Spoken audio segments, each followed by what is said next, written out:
My eyes burn! My throat burns! Oh no, I missed! No! Yes! No! God dang it!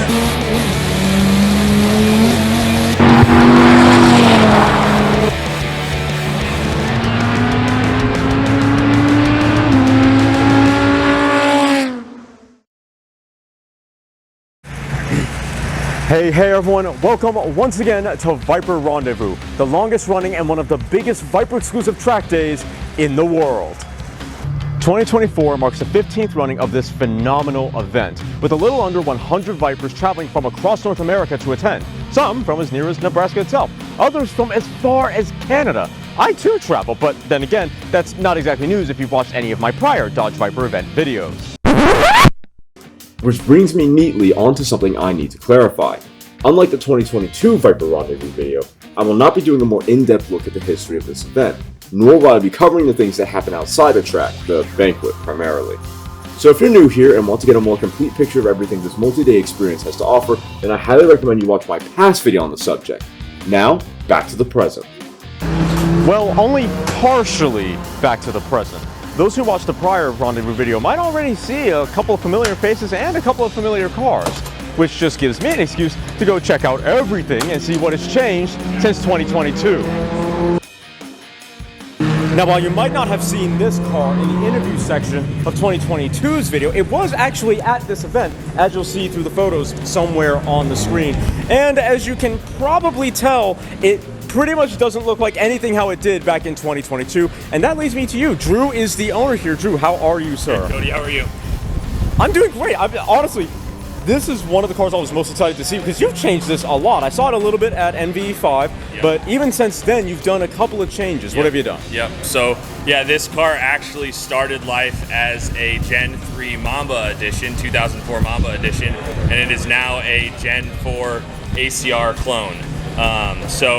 Yeah, starting on the exterior, it was a convertible before, and we put a carbon fiber hardtop on it, carbon fiber trunk. We have the Extreme Aero in the back, carbon fiber hood, and the Extreme Track front splitter and canards on the exterior. Motor-wise, the car went to prefix this last winter, and it now has a 9-liter Extreme in it and a built 6060 trans transmission. Upgraded from the T56 of the original gen. Yep. Yeah, so it had a T56 and we converted it to a T6060 and had it built. That's fantastic. And something I want to point out for you viewers is that this is an extreme rear ring, but it's not quite factory because these stanchions, they're a little bit taller than even that on the Gen 4 ACR Coupe.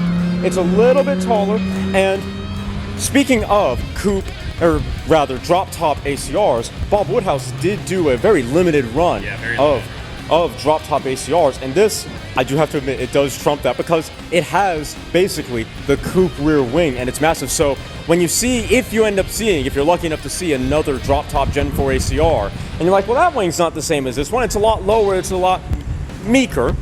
That's why this is the coupe wing with some upgraded stanchions. And another thing I wanted to mention, because you brought up the engine, Gen 3's, there's a lot of important distinctions, really, when we're talking about Gen 4 versus Gen 3 engine, but one of the biggest distinctions is the throttle, and very specifically, this is a cable-driven car. The Gen 3 is the last cable-driven generation of Viper. Gen 4 and 5 use fly-by-wire and electronic throttle. This is a cable-driven car like the Gen 1 and the Gen 2. And that creates some pretty interesting moments on track, doesn't it? Because there's no delay, there's no electronic delay. It's instant throttle input. How has that been on the track? Good. It's a lot to relearn. The car now makes 785 horsepower and 722 torque. And like you said, when it's cable driven and the power's right there when you touch it, it creates a little different experience on the track. So relearning the car completely with new motor, new trans, and the response time. Right. Yeah, that's pretty insane. So, touching back on the body modifications, rather, you mentioned how a lot of this is carbon fiber, and on the Gen 5, the hood, the roof, the deck lid was carbon fiber, and that contributed to a lot of weight loss. Have you seen much weight loss with your own similar modifications on this car? Yeah, I definitely have. The car sits right around 3,050 pounds, 3,100 right now. And so the plan going forward is going to actually be to remove the soft top. That soft top is obviously high weight. It's way up here instead of way down there.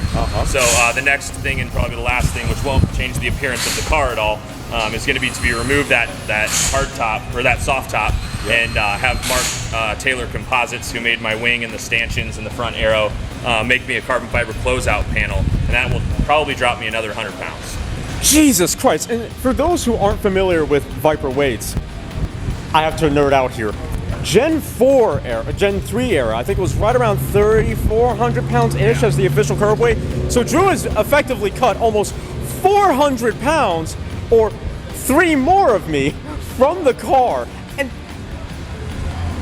the added performance, the improvement from power to weight ratio, that's insane. 400 pounds, but taking the entire rear suspension off might get you 400 pounds. So that's a huge difference, plus the power increase. Just an insane and honestly, car. The diff and the suspension made a huge difference as well. It's a wave track differential with 355 gears in the back, and then MCS two-way suspension all around. Gotcha. With heavier weight springs. So it squats and moves pretty well.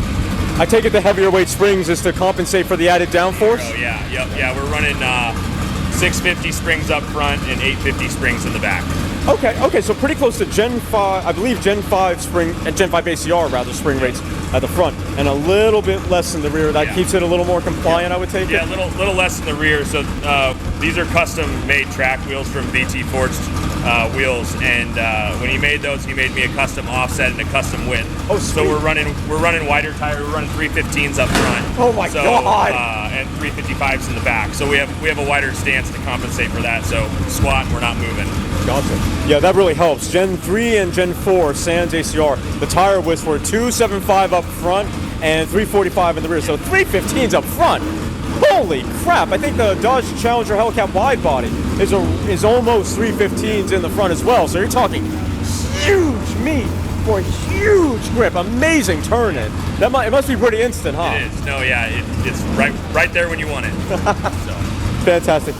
Well, thank you for allowing me to talk to you about your Gen 3. This definitely really up there for one of my favorite Gen 3s. Thank you. I appreciate it, Cody. And thanks for making me the symbols for my custom carbon work inside. Of course. I appreciate that. Yeah, I'll have to talk about that in voiceover. I almost forgot. But yeah, I love that logo as well. I'm so glad you decided to pick me and allow me to do that.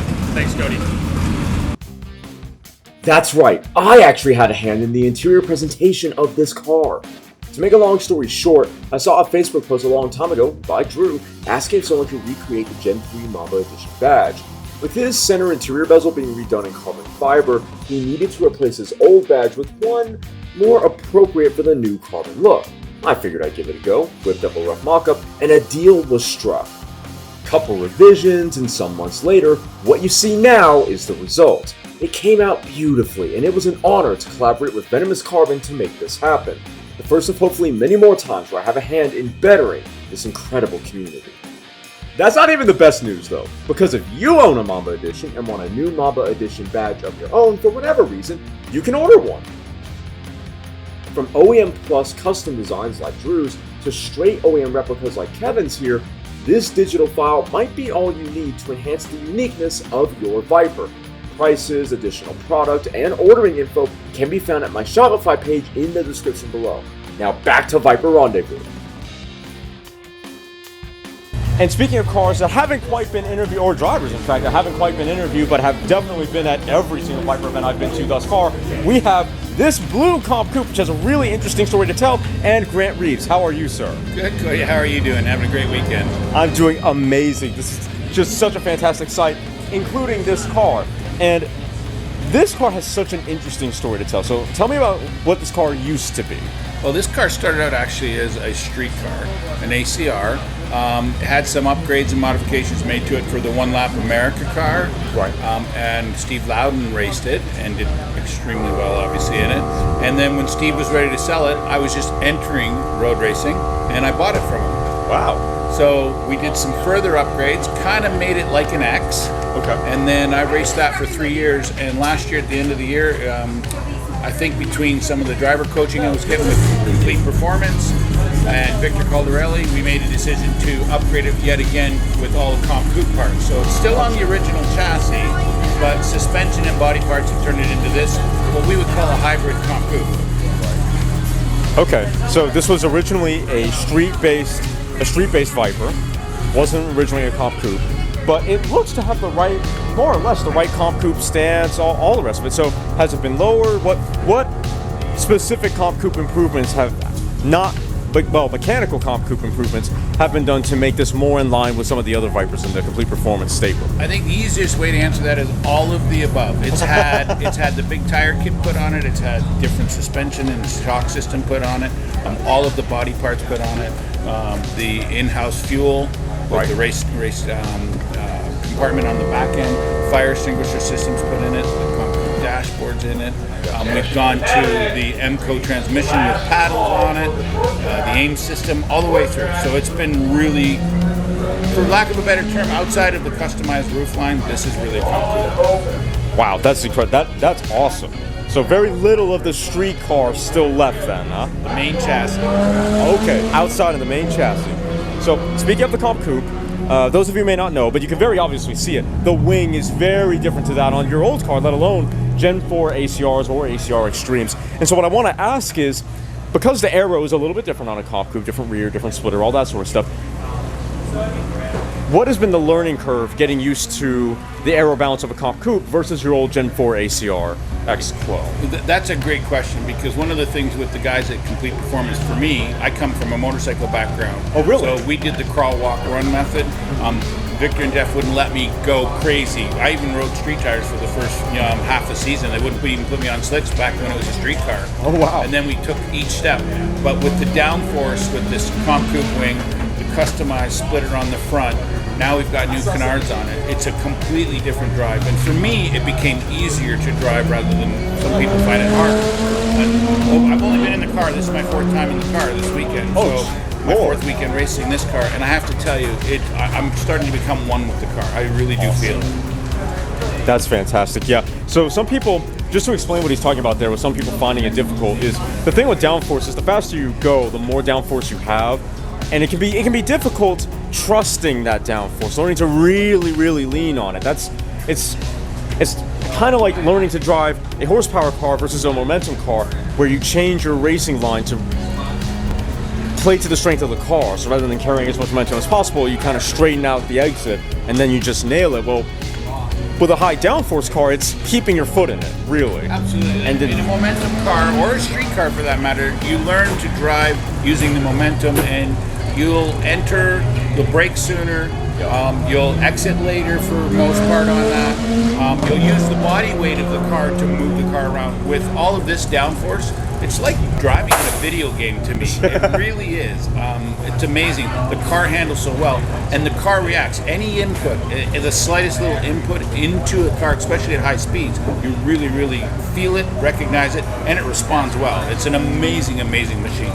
That's fantastic. That's just awesome. Yeah, the Vipers are super, super direct, and the Comp Coupes just even more so. I imagine this has spherical bushings, not Delrins, not. That is correct. That would make it even more direct. To get an idea of what that's like as far as ride's concerned, I mean, it doesn't matter because it's a race car, but go drive a go-kart.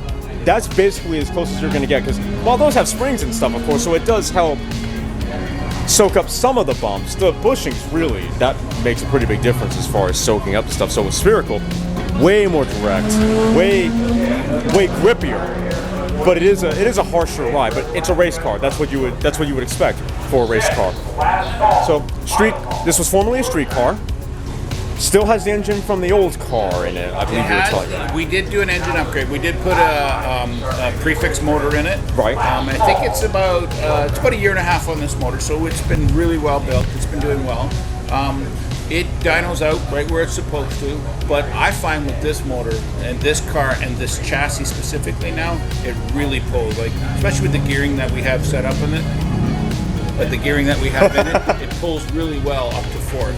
Fourth and fifth, you know, very rare you ever see me use sixth gear on this, on any of the big tracks. Yeah.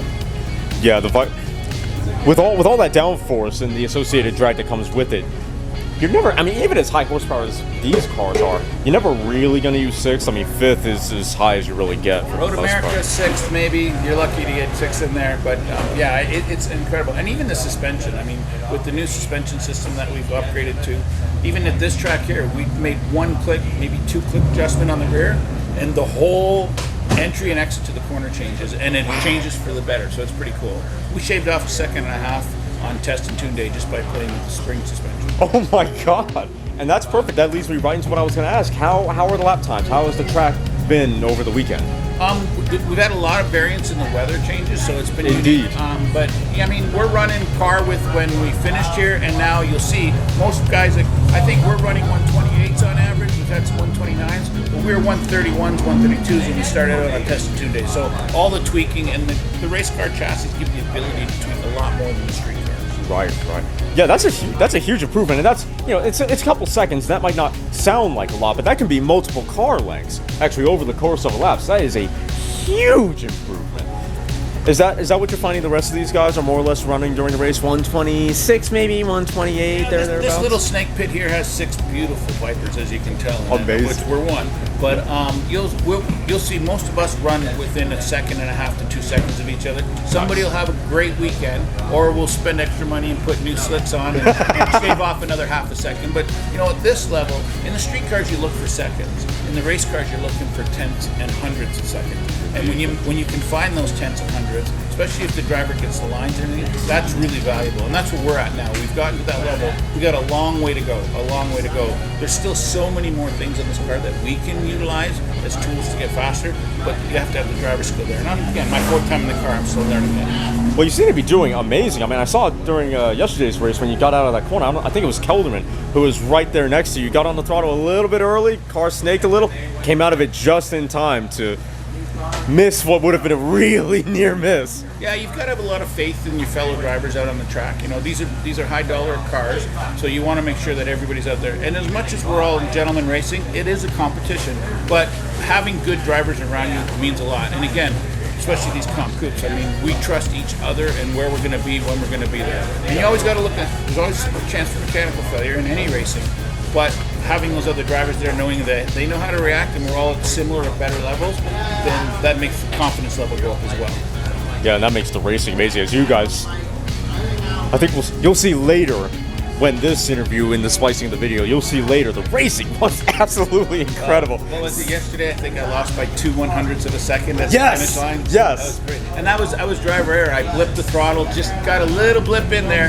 and that's all it took. He got his splitter that much ahead of me over the finish line. That's incredible. But you love to see such close racing. And picking up on what you said earlier with all these beautiful Vipers, what was the inspiration for this livery? Because this sort of dark blue and the yellow, man, I love this combination. But it's a really out there, really unique combination. I don't think you wouldn't normally expect it. So what was the springboard for going with this color combination on this car? It's funny you ask, because over the last 3 years of my racing career, I started to acquire some of the assets to go racing, a bigger rig and some other things, and I bought one that was Viper Blue, or the darker version of the Viper Blue, in terms of a race rig. So I thought, I'm going to paint a car like that. And then when we started playing with the graphics package, I wanted something that stood out. I wanted something, because the traditional Vipers, I love the looks of all of them, but I wanted to have something that stood out. Right. And when we started playing with the graphics team on it, they gave me 3 or 4 different samples, and this just popped. It really did pop. And I love it. And my racing suit matches. Everything matches. So I saw that. great. I love the suit. That's a great addition. Great pairing. Great synergy there. Yeah, this pops. I mean, I see you all the way on that back street, even from out here. You just see this thing from every possible distance, and it's absolutely fantastic. And with my favorite color being blue, I love the fact that it's blue and the almost neon yellow. Just a brilliant combination. We have another car in the works being built, and when you see that one and its graphics package, you're gonna love it even more. Oh yeah, I might just wet myself. Thanks for the interview. It's been great talking to you. It's great having you out here. We love having you out here, and we appreciate all the coverage you give us. Thank you. Awesome. Likewise. Now, despite all the eye candy, these Vipers aren't actually here to sit quietly. Oh, no. They're here to do something far better. Race.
And that will conclude Viper Rendezvous 2024. Viper Rendezvous 15, the 15-year anniversary of this glorious event. Pretty much everybody has pulled out now, as you'll be able to see from the footage. It's been a great event. It's been, well, I think 3 days of just nonstop action, early mornings, and a lot of Viper action, as you can probably tell. I hope you all enjoyed this video. If you did, please make sure to like, comment, share, and consider subscribing. And if you do subscribe, thank you very much. I really appreciate it. Please make sure to hit the little notification bell and then all notifications. That way you're notified every time I upload. I will see you all next time, hopefully next year at some point, at another Viper Rendezvous event.